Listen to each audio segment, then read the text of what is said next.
ছুটির দিনে জমজমাট চট্টগ্রামের আবাসন মেলা।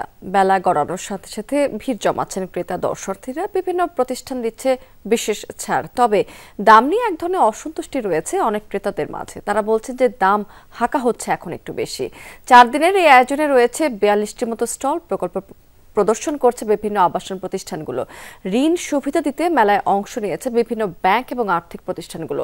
রিহাবের নেতারা বলছেন যে নানা সংকটের মধ্যেও চট্টগ্রামে আবাসন খাতের বিকাশ ঘটেছে। বিপুল সংখ্যক শ্রমিক এই খাতে কাজ করছে।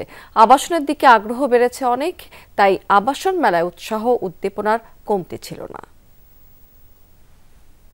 মধ্যবিত্ত তাদের কাছাকাছি কিছু প্রজেক্ট অবশ্যই আছে, সুন্দর সুন্দর প্রজেক্ট তারা নিয়ে আসছে অনেক কোম্পানিগুলো। খুব সুন্দর লাগছে, অনেকগুলো দেখেছি, ভালোই লাগছে, আরো দেখবো। স্ট্রাকচারের উপর রেখে তারপর জমি আছে, সবকিছু মেকআপ করে যদি আরেকটু কমানো যায়, আমাদের কথা চিন্তা করে, তাহলে একটু ভালো হয় আর কি।